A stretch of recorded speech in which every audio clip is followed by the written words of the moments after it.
Start by folding the paper in half.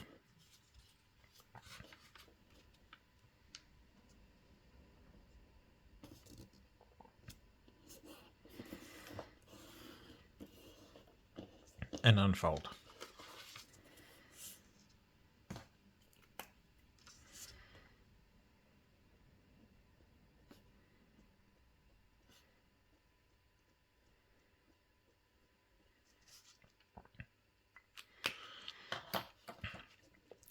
Now turn the paper over, and we're going to make part of a fold on the other half, but we'll only be creasing from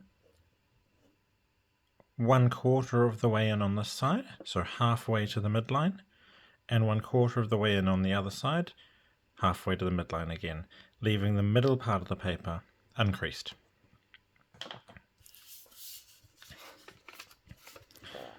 You'll have to estimate this because we do not have any references, but it is okay if you go slightly over, and you'll be able to adjust the crease later if you did not fold enough.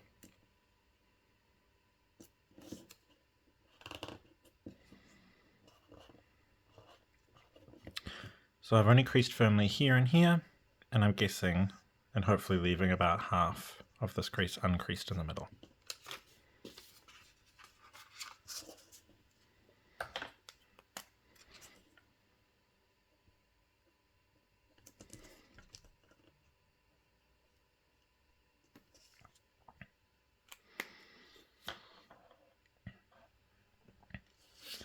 We're also now going to fold this half. This is the whole edge. We're going to fold to the middle, but we're going to crease on the left side. And this is where we will find out how far. It should be up to this line, and this line should roughly end there as well. And unfold. Repeat this on the side as well, folding out the bottom to meet the middle, but only folding on the left side up until halfway, which this crease we made before will tell us.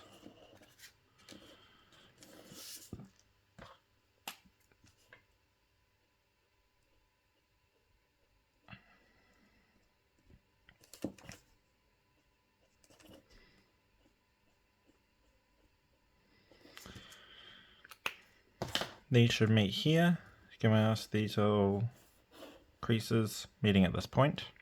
If you've gone over with either of those, that's okay. If you've gone under, just recrease that until they meet. Now we're going to turn back to the starting side. On this side of the paper, we're going to bring the short sides to meet the middle, using the side parts that we've creased as a reference, but we're only going to fold this on the right side of the crease. So from here, just from the middle to the right. I'll rotate the paper and repeat that.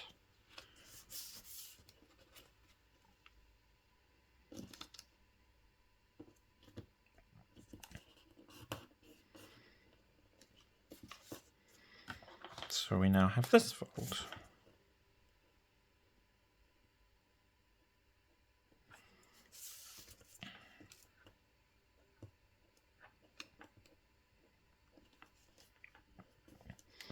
If you ever fold too much, that's not the end of the world. It's just that to try and get the cleanest end result, it's best to try and keep these creases to just the section where I've marked. Next, we're going to fold the bottom of this crease here, and this is the one on the other side, to this intersection point here. So we'll make a diagonal fold, bring this here, and up to there, and fold firmly.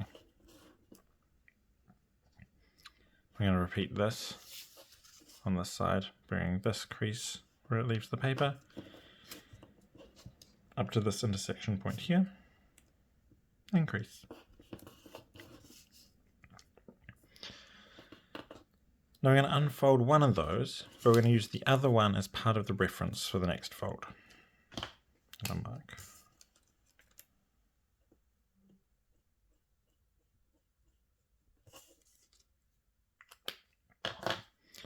So we want to bring a few references to try and get this fold as accurate as possible. We're going to fold this here, will meet onto this end of the crease we just made. This here will line up with this intersection here, and this edge of the paper will lie along this raw edge of the paper. And we're not going to fold the whole way. We're going to align those points. So this one here, these here, and this lines up with that edge of the paper. Try and line those all as much as possible. They may not all precisely align. And then crease from that corner, but only up into here.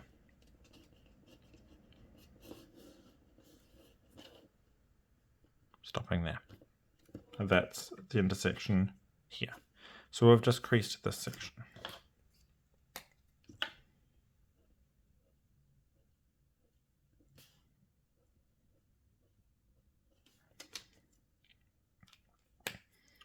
Now we're going to refold this piece here, rotate the paper, unfold this side, and repeat that crease.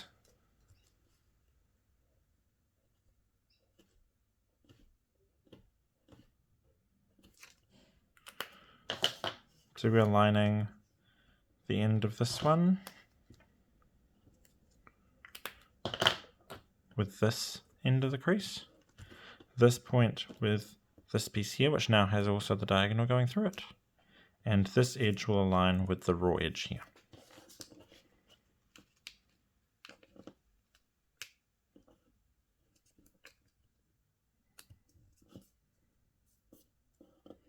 And crease just up into this point here.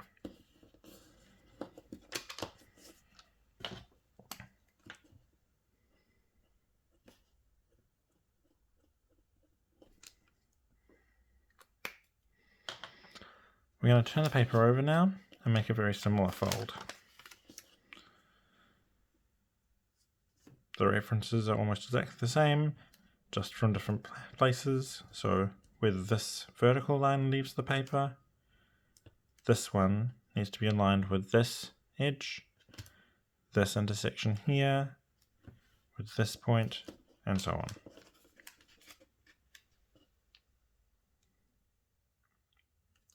And this crease will pass through the intersection here where this line, this crease, goes off the side of the paper.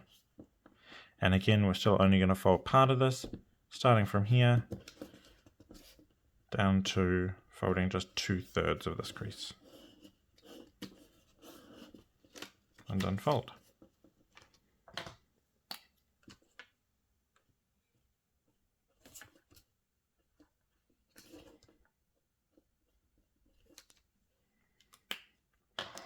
Rotate the paper and repeat this fold again.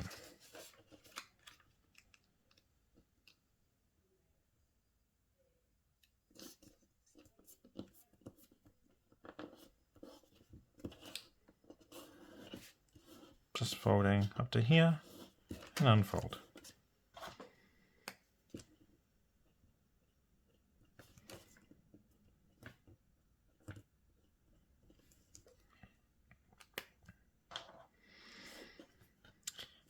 Now we're going to fold this intersection point here up to this intersection here. It will also mean that this left part of the bottom edge will align with this diagonal crease here. You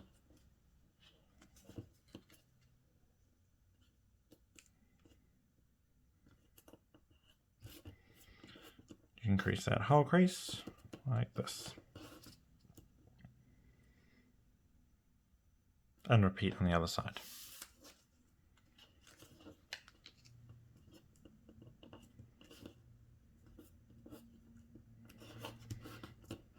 And unfold.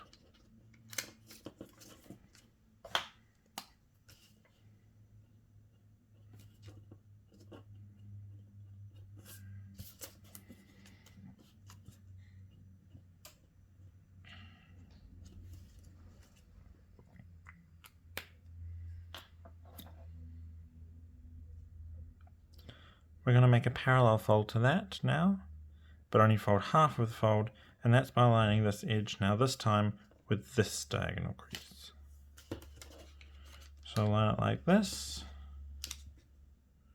There are many intersection points now that we can line. We're only going to fold half of it from the middle to the right. We're going to rotate the paper and fold again this bottom edge to line along this diagonal, and fold from the middle to the right.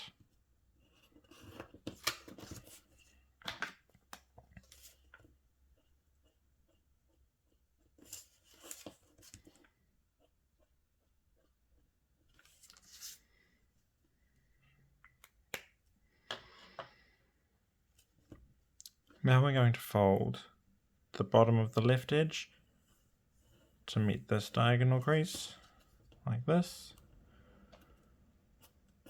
This is just to fold some excess paper out of the way. And repeat that on this side.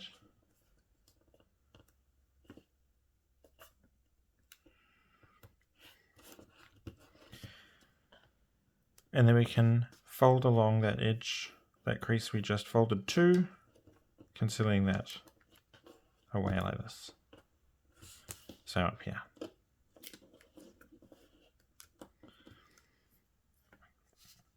Then we're just going to make one more small fold, making a little triangle here, bring this very small piece here to lie along this diagonal, and that crease will go through this intersection. And again, this will just get some excess paper out of the way. Repeat over the side.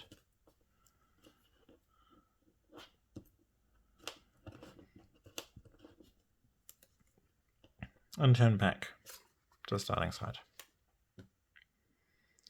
Now we are going to make the model 3D. First, we want to reverse part of a fold. This half here, this piece from this intersection to this intersection, we want to be a mountain. And the same goes on the other side from here to here. So we'll just start by changing that fold and pinching that into a mountain like this.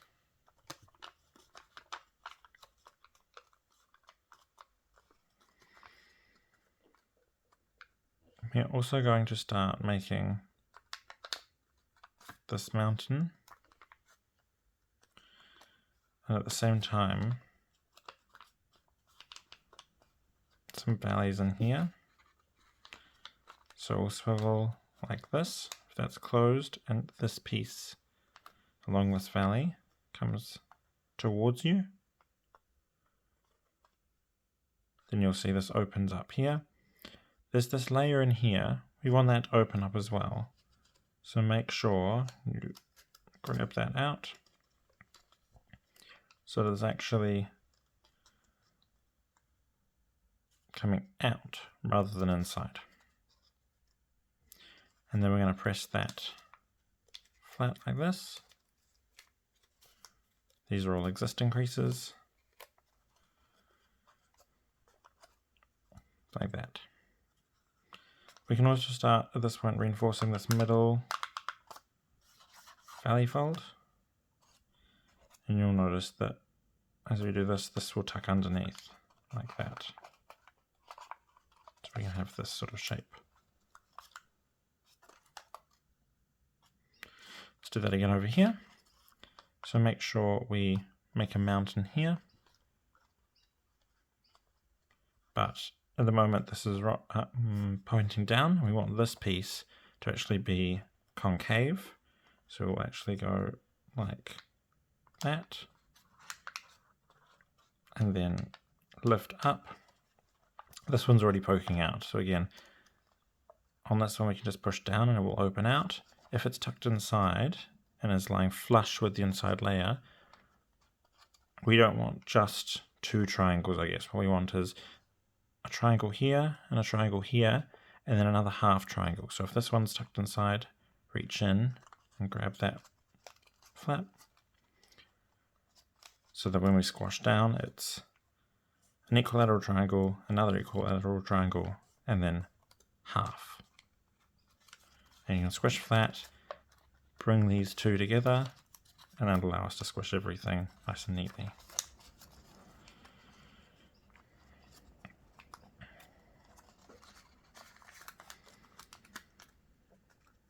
That there is everything firmly in place.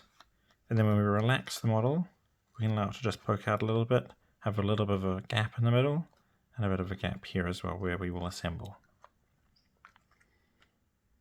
And that's one finished unit. So let's begin assembling and showing how the assembly works.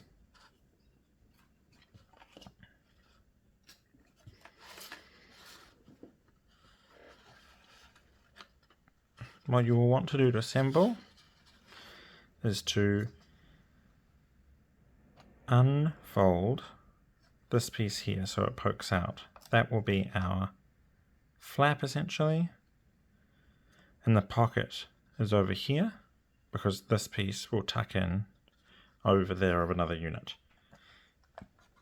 Same on this side, we have a flap here and the pocket is sort of visible, but with the structure we'll hold together.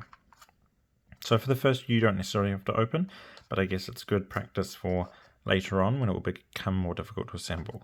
So if you lift this piece open, you can even poke it like this to make it open more convincingly and allow you to assemble things and then close it up so it's not in the way. You'll take another piece and you'll lay it like this. So if you notice, this piece here needs to go over this piece here, like this. And that piece needs to go deep into the corner here, because we want to align firmly like this. And once it's in place there, you can shut this again, like that.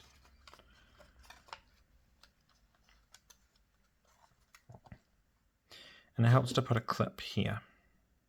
This piece should always be flat and tied together, whereas anywhere else this piece will be puffed up. You don't want to try and clip here, but this piece is your best option. So you've got a clip here that holds the pieces together, and we'll keep assembling to form a little group of 3 here. So we'll turn it round, and again let's open the pieces that need to be assembled. Of your new piece, we're going to open up one of the flaps, and on this yellow piece I'm going to open up this flap. So the piece of the blue one with the open flap is going to go in here,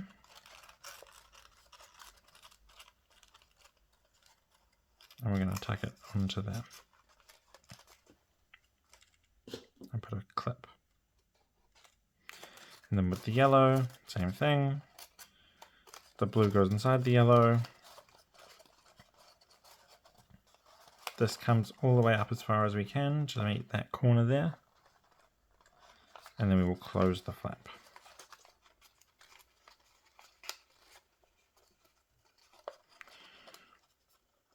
And then open this up to make sure everything's fully aligned and put on a clip.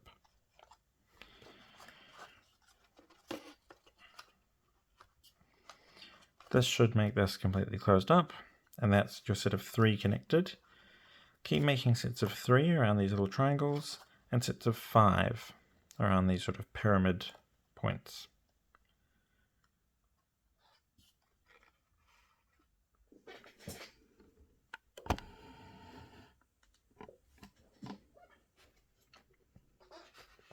Continue assembling until you have all 30 pieces assembled to form your Rhizome Kusudama.